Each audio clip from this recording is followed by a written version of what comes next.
Here's your First Warned Weather forecast first, sponsored by Anderson Collision Center. Visit driveanderson.com. Well, a warm southerly wind continues out there late this afternoon and evening, and that brought our temperatures out of the 50s we've been at the last several days into the 60s here this afternoon. We're at 64 degrees in Rockford, 65 in Freeport, Rochelle, 64 in Janesville, and 64 degrees our current temperature now down in Dixon. As we go through this evening, we'll maintain that breeze, although the wind will turn light through the night tonight. We are back down into the 30s, but not quite as cold as what we've been the last couple of nights. Still think there may be some patchy frost going into tomorrow. We continue that warming trend through the weekend and those dry conditions too. What our latest dry stretch has done for our drought conditions, that's coming up here in the First Warned forecast a little later. Right now at 5, several people injured after a Rockford apartment fire. The investigation into the blaze as 150 people are displaced. Plus, industry leaders from across the Midwest gather right here in the Forest City, the Aerospace Expo, allowing companies to discuss what's in store for the future. And new data highlights food insecurity in Rockford. The nonprofits fighting for change to support residents. Live from WTVO 17. This is Eyewitness News at 5. Good evening, I'm Mimi Murphy. And I'm Wendell Lethbridge. We thank you for joining us. Tonight, 5 people, including a first responder, are injured after a fire breaks out on the first floor of an apartment building. This happened around 4 this morning at the Park Terrace building on Chamberlain Street, just north of downtown Rockford.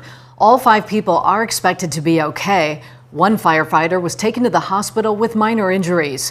Investigators say that although the fire was on the first floor, smoke spread throughout the building, trapping people on upper floors before they eventually got down.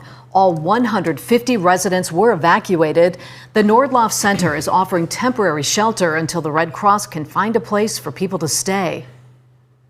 Went off in the hallway, so I knew to instantly get out the building and evacuate. I run out the door. Flames got to shooting in front of the building. I was hollering so loud till I lost my voice to get all the people out the building.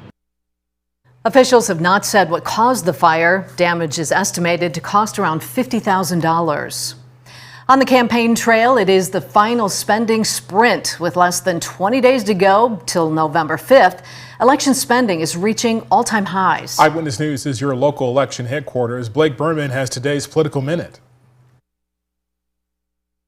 The most expensive race in history, and it's not over yet. I'm Blake Berman with News Nation. It is the final stretch before voters head to the polls all across the country.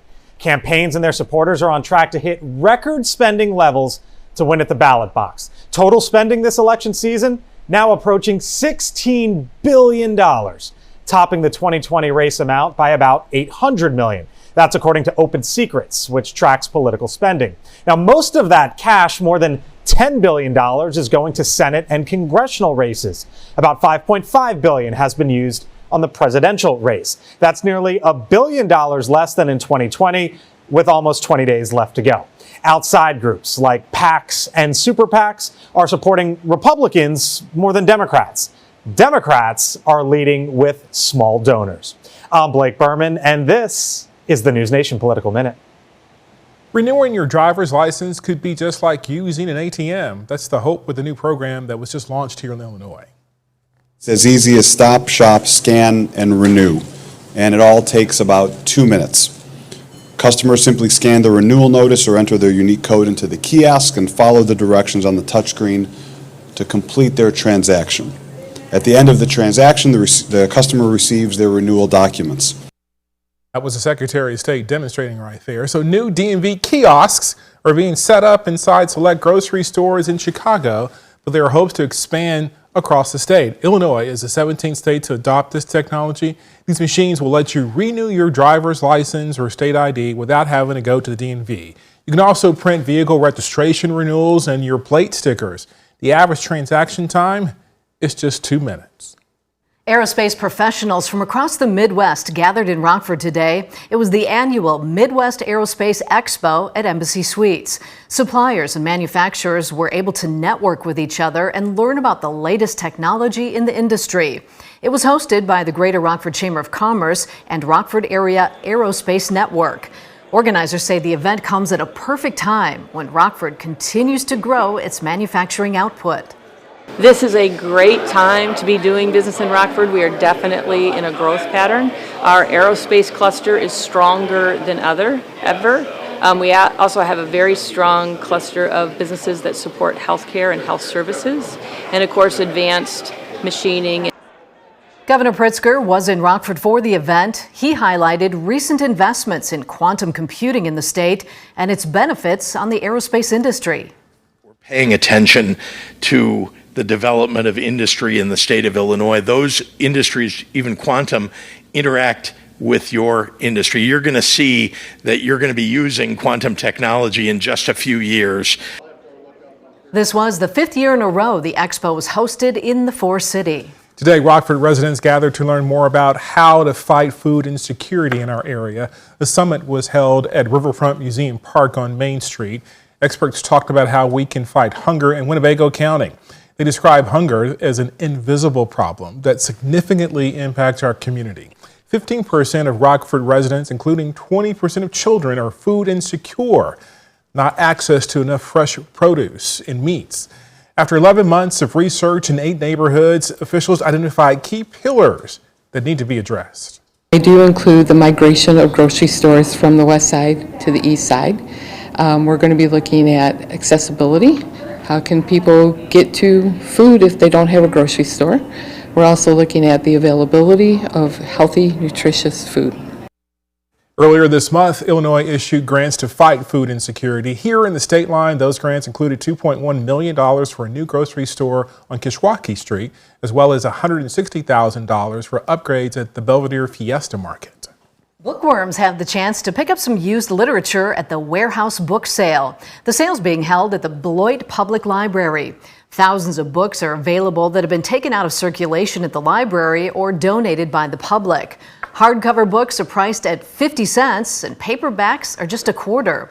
This runs today until Saturday. Proceeds from the sale support projects and programs at the library for both adults and children.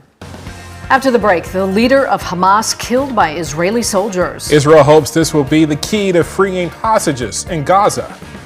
And coming up at 6, new early voting data in Rockford. The latest numbers as a new voting location opens for residents. Those dry conditions, they are expected to continue as temperatures today made it to 66 degrees. That after we dropped into the 20s here. We are out of the 20s the next couple of nights and we continue that warmth into the weekend.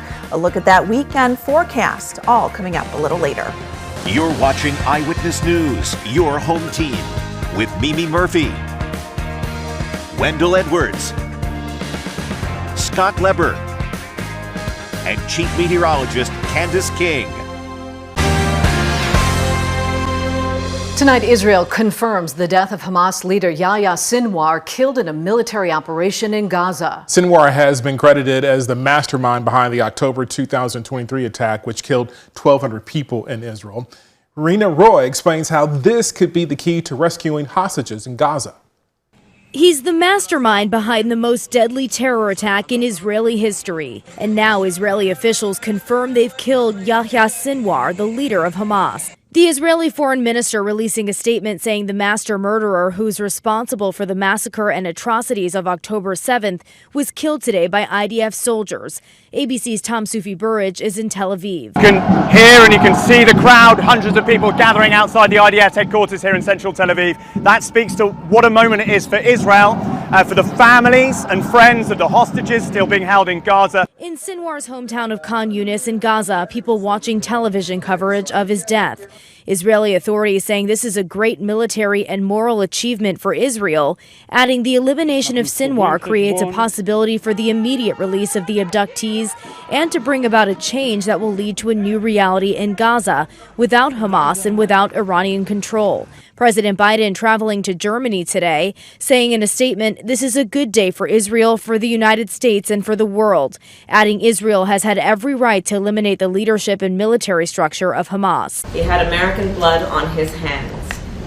To any terrorist who kills Americans, threatens the American people, or threatens our troops or our interests, know this, we will always bring you to justice. Israel says Sinwar, a Hamas leader since 2017, took over leadership of the group's political bureau after the assassination of Ismail Haniyeh in Iran in July.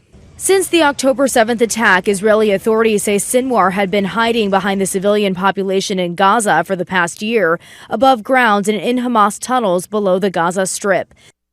Israeli Prime Minister Benjamin Netanyahu saying tonight that this is an important moment in the war and that this is the beginning of the day after Hamas, telling the people of Gaza this is their opportunity to break free from Hamas's tyranny. Rena Roy, ABC News, New York. Here in the state line, it was another dry day. We have yet to see any rain this whole month. Candace will let us know if we'll see any showers soon. Her full forecast is next. Now, your first warned weather forecast from Chief Meteorologist Candace King. A beautiful picture coming in on our Mercy Skytrack camera here, looking off to the east and northeast, this out of the Poplar Grove Airport. We have nothing but sunshine, and that clear sky will translate into a mostly clear sky here as we go through the night. But our temperatures tonight won't be nearly as cold as what we woke up to here this morning. Even though we didn't have much of a breeze, it got down rather chilly, and there was once again some frost we had to deal with. 27 the low in Rockford, Rochelle, 30 in Janesville, 31 in Freeport, and 30 out in Savannah. But with that southerly wind, it brought those temperatures out from the 50s we've been at here the last couple of days into the 60s this afternoon. So a very pleasant day, although it has been a little on the windy side. 64 right now, a very popular number from Galena out to Rockford, up through Janesville and down through Rochelle. As we go through the night tonight, those temperatures will drop back into the 30s. But we are not going to see any rainfall here for the next several days, and just a small chance for rain as we go into next week. So with the latest outlook and release of the drought monitor from the National Drought Mitigation Center, it doesn't look good here for both northern Illinois and southern Wisconsin. Last week, those moderate drought conditions did expand across the area. Now severe drought conditions over a portion of Winnebago, Stevenson, and Joe Daviess County. That up just over 3% from nowhere in the state line dealing with severe drought conditions. And both in the moderate and abnormally dry, well, abnormally dry stayed the same, but those moderate drought conditions did expand a little further downstate. Unfortunately, the same is for Wisconsin, although drought conditions continue to worsen up there. Same thing here. We've got dry conditions now, 100% of the state considered dry.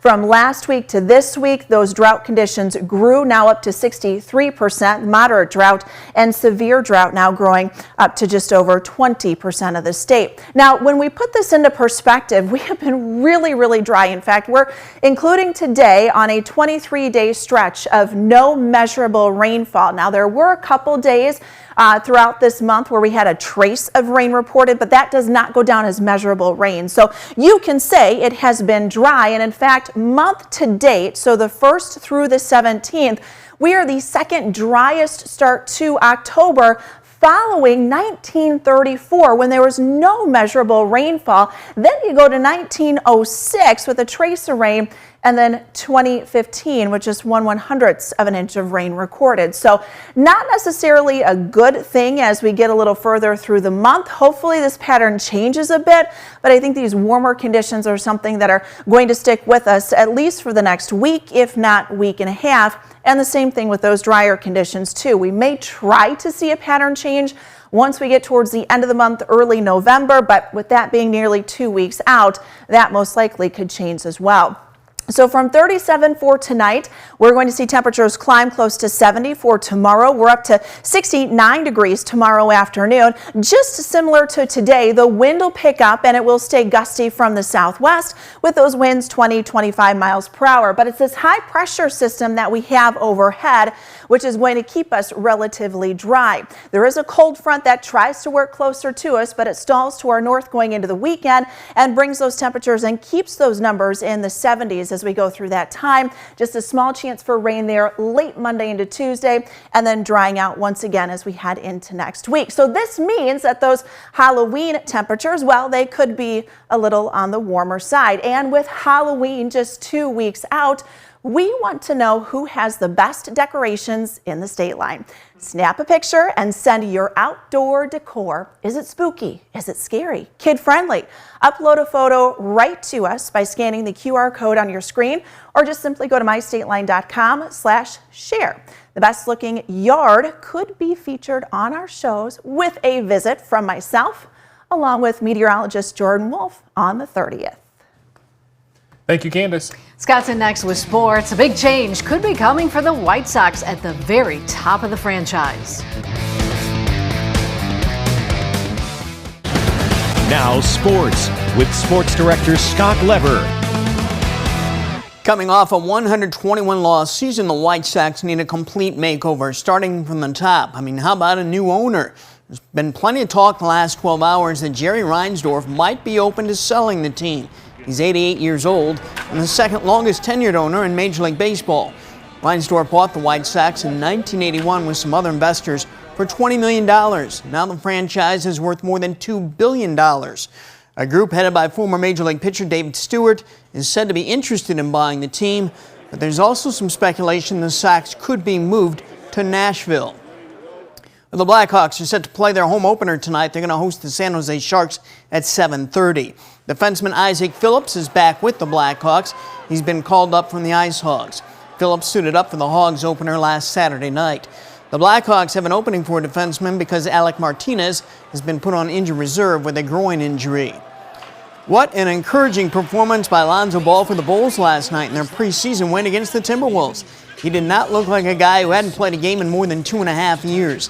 In 15 minutes, he scored 10 points and he had 1 assist. He can be a difference maker this season if he can stay healthy. Felt a lot better playing than watching, I'll say that much. I can't even really put into words how I felt out there. I was just blessed, happy to be out there, man. All the support around me was great all night. Man, it was definitely a moment I'll never forget.